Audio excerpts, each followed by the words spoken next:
Studio की तरफ से हम गायक अनपढ़ कोमल दास जी अपने पूरी टीम के साथ आप लोग के बीच में कौलर गाना प्रस्तुत करत हैं। आशा न विश्वास हो आप लोगन के पसंद आई। हमारे ढोलक पर डब्बू कवि जी संगत कर रहे हैं, हारमोनियम पर अशोक उजाला जी संगत कर रहे हैं, कोरस पर हमारे अनमोल जी भाई और भाई जोगीलाल जी और नन्हे कवि जी दीपक मस्ताना।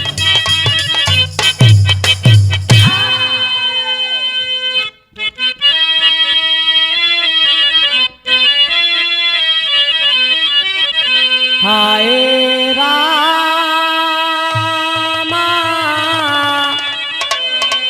अरे मोरे रामा हो राम,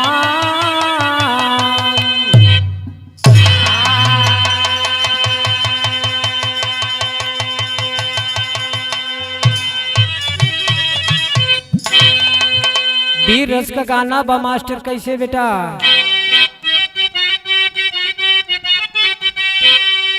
अरे चलता किसी का न चारा कभी, अरे भाई दुश्मन न होता हमारा यदि, जैसे रावण का भाई भीषण हुआ, भेद राम से जाके बताया सभी, वैसे बाली का बैरी सुग्रीव हुआ, भाई भाई का बद्ध कराया तभी।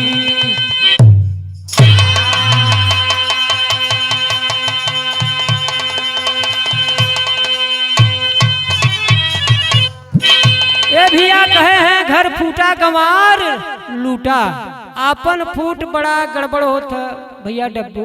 वही हाल अपने देश में बा, लेकिन देश का वीर लोग केहन का मास्टर बेटा कजरी लाइन में आ।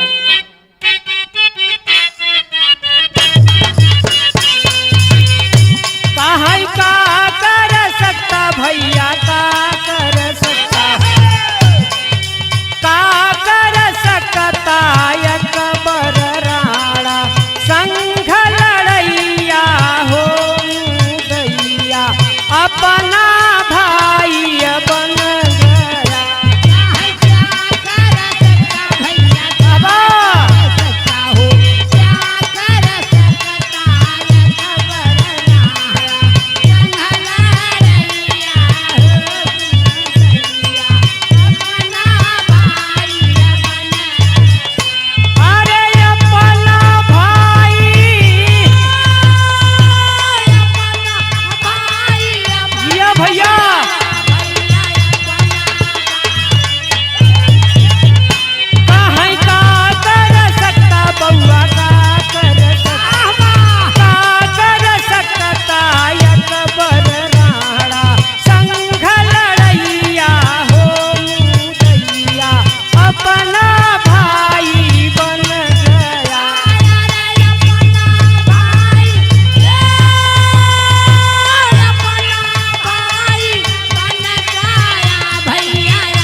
का कर सकता अकबर राणा संघ लड़ैया हो मुदैया अपना भाई।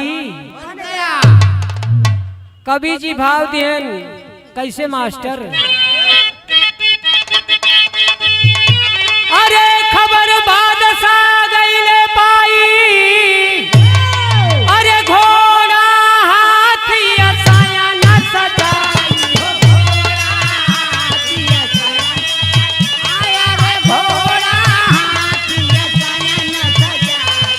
उदयापुर किया चढ़ाई, बाजा बिगुल दिया बजा। बाबूजी जब क्रांति का बिगुल राणा प्रताप सिंह बजायन तो टाइम अकबर बादशाह के खबर मिली तो अपन सेना के साथ चढ़ाई कई दे, चढ़ाई कई के का घेरा डाल दे। कैसे बेटवा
अपना भाई बन गया रे अपना भाई वाह भैया वाह अपना भाई बन गया भैया अपना भाई कहा घेरा रे भैया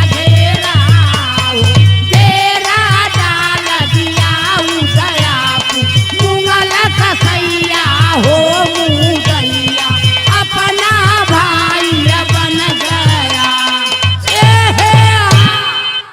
घेरा डाल दे चौतरफा से घेरवाइल हर राणा प्रताप सिंह अपन सेना सजाई के चल देहन बेटवा अशोक कैसे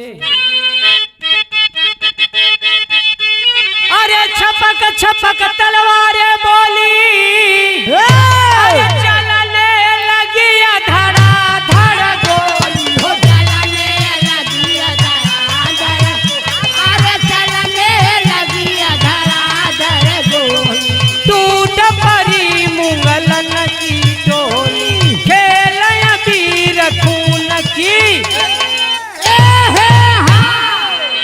छपक छपक तलवारें बोली चलने लगी धड़ाधड़ गोली टूट परी मुगलन की टोली खेले वीर खून की ये बाबूजी अपने देश का जवान राणा प्रताप सिंह लड़ाई के मैदान में है यहर से अकबर का सेना यहर से राणा सिंह का सेना का होता मास्टर छक्का छक्का यरे हो मोरे छक्का छक्का यरे हो मोरे दाना छक्का छोड़ा दिए मुगलन कई राणा भैया हो मुगैया अपना भाई बन भैया छक्का छुड़ा दिया मुंगलन का राणा भैया हो मुगैया अपना भाई बन आया रे अपना भाई अपना भाई बताया भैया अपना कहाँ छक्का ये बाबू छक्का काहे ना छक्का छोड़ा दिया मुगलन का राणा भैया हो मुगैया अपना भाई बन गया आया रे अपना भाई बन गया भैया अपना भाई कहा छक्का ये भैया छक्का छुड़ा दिया मुगलन का राणा भैया हो मुगैया अपना भाई बन गया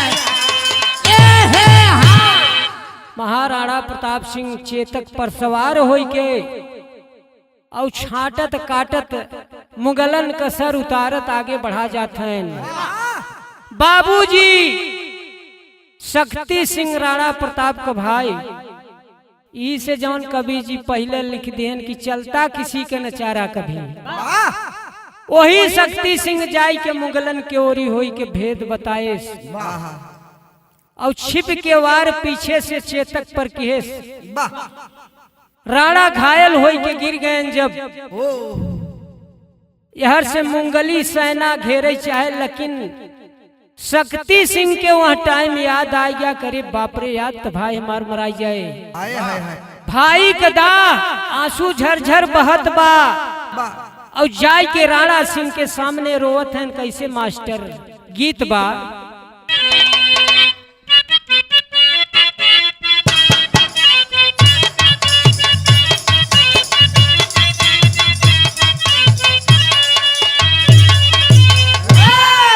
गीत से बढ़िया भाव कवि जी दिहन गनवा में कि राणा के चरानिया में शक्ति गिरी गाइले गिरी गाइले हो सकती गिरी गाइले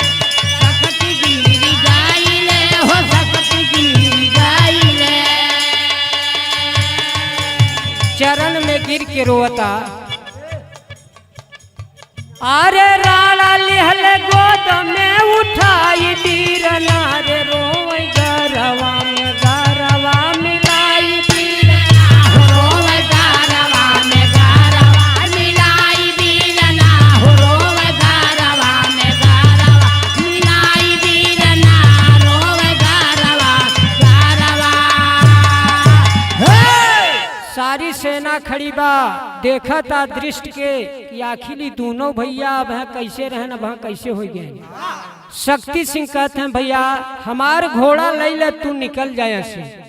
शक्ति सिंह का है हमारे घोड़ा वही पे चढ़ी जा घोड़वा पे चढ़ी जा घोड़वा पे चढ़ी जा घोड़वा पे चढ़ी जा हमारे घोड़वा पे चढ़ी जा।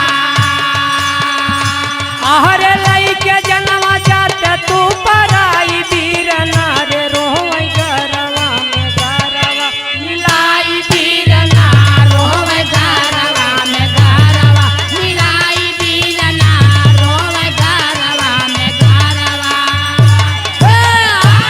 कहता भैया अब जवन भा लेकिन अब कुछ हो न पाओ भैया गलती के क्षमा करो हमार घोड़ा ले ले तू भाग जा। राणा प्रताप सिंह कहाँ को हो कैसे भाग जाए एक भाई की छोड़ के भाग जाए भाई गद्दार हो। लेकिन शक्ति सिंह कहे नहीं भैया नहीं हम भले मारा जाब लेकिन तू अगर बचा रहबा तो देश का पतवार तो हरे हाथ में बा। आखिर के बात मान के कहन का मास्टर शक्ति सिंह के घोड़ावा पे राणा चढ़ी गई राणा चढ़ी गई ले हो राणा चढ़ी गई राणा चढ़ी गई ले हो राणा चढ़ी गई ले। राणा भागे बालवा बचाई बीरना रे रोई गरवा में गरवा मिलाई बीरना रोवे गरवा में गरवा मिलाई बीरना रोवे गरवा में गरवा मिलाई बीरना रोवे गरवा में गरवा। बात मान के राणा प्रताप सिंह शक्ति सिंह के घोड़ा पर सवार होई के जंगल के तरफ निकल देहन कैसे बेटवा कजरी लाइन में आओ। अरे घास की रोटी लागे खाई अरे बन में गई बिलरिया आई ओ बन में गई बिलरिया आया रे बन में गई बिलरिया आई। अरे रोटी लई के चलिया पराई सुन के राणा गए घबा घास की रोटी लागे खाई बन में गई बिलरिया आई रोटी लई के गई पराई सुन के राणा गए घबा। मेरे देश का नौजवान घास की रोटी खा के जीवन बिताया लेकिन अपने देश का आन मान जाने नहीं दिया। हे बाबूजी राणा घबराई के अब ये कागज और कलम लई के पत्र लिखे लागेन मुगल के कि आजू से हमार तोहार मित्रता बा जवन गलती हम किया ओके माफ के है तू। लेकिन कैसे बेटवा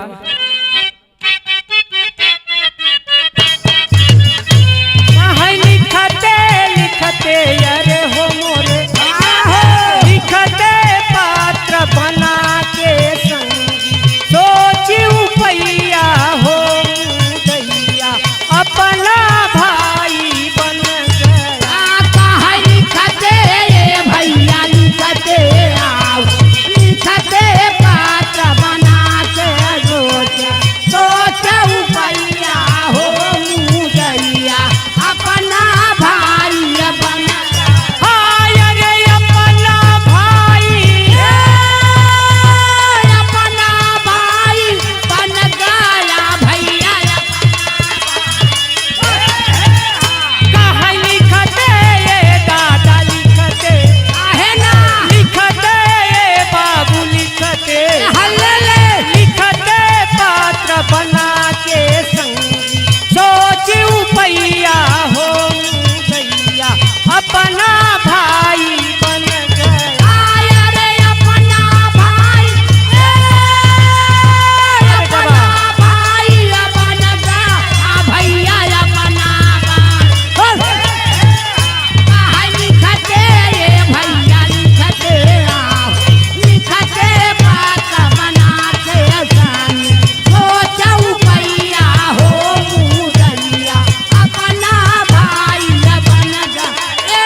पत्र बना के संगी सोच उपैया हो मुदैया अपना भाई बन गया। राणा प्रताप सिंह वहाँ टाइम संधि का पत्र लिखे लागेन। जब लिखे लागेन तो रानी देख गई, कागज कलम के छोड़ के फाड़ के कहत का बा यहाँ मिर्जापुरी के भाव बा बेटा सो।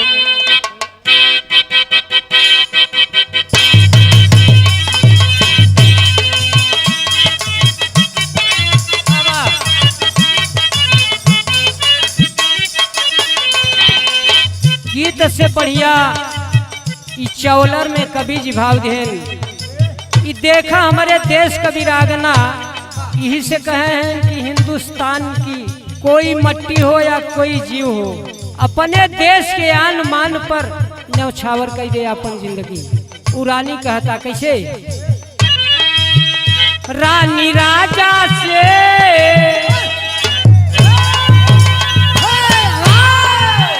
रानी राजा से कहे फटीकार पिया हमें द तलवार पिया ना। रानी राजा से कहे फटीकार पिया हमें द तलवार पिया। रानी राजा से कहे फटीकार पिया हमें द तलवार पिया ना। तलवार पिया ना, तलवार पिया ना, तलवार पिया ना हो तलवार पिया ना हो तलवार पिया ना। रानी राजा से कहे फटीकार पिया हमें द तलवार पिया ना। रानी राजा से कहे फटीकार पिया हमें द तलवार पिया। रानी राजा से कहे फटीकार पिया हमें द तलवार पिया ना। कहत का बा पत्र संगी के लिखैबा,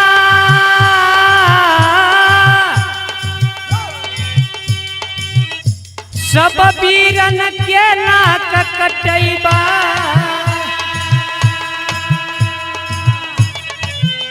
अत्याचारी से मानो नहीं हार पिया हमें द तलवार पिया। अत्याचारी से मानो नहीं हार पिया हमें द तलवार पिया। अत्याचारी से मानो नहीं हार पिया हमें द तलवार। तलवार पिया ना,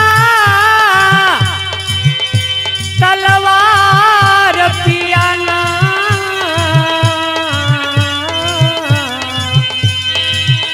अत्याचारी से मानो नहीं हार पिया हमें द तलवार पिया। अत्याचारी से मानो नहीं हार पिया हमें द तलवार पिया ना। अत्याचारी से मानो नहीं हार पिया हमें द तलवार पिया ना।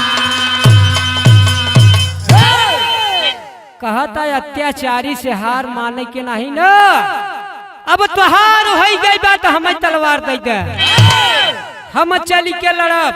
और तू बैठे है हमार साड़ी पहनला, हमार चूड़ी पहनला, झूला पहनला, टिकुली दैला। कैसे बेटवा टिकुली दैला माथ लिलारी,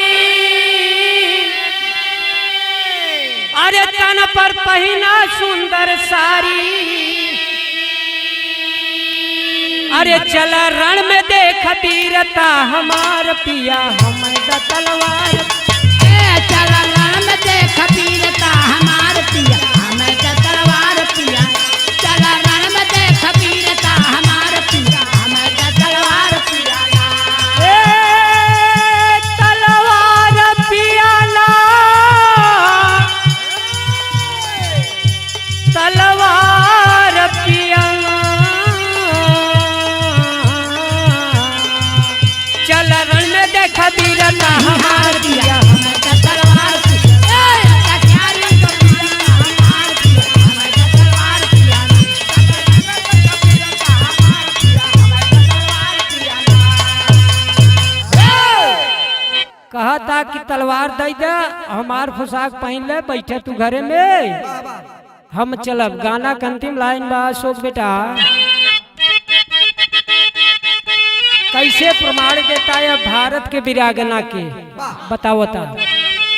अरे सुनिला सदियों की कहानी, अरे लड़ली झांसी वाली रानी, हो लड़ली झांसी वाली।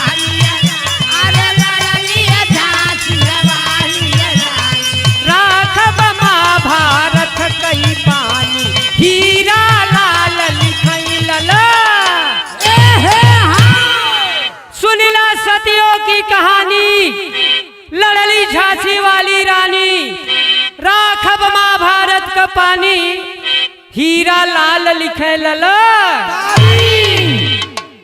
गाना का अंतिम लाइन बा बेटा,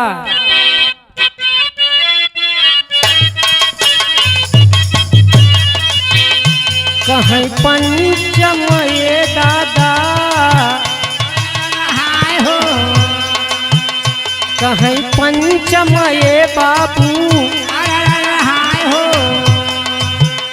कहीं पंचम भारत के नैया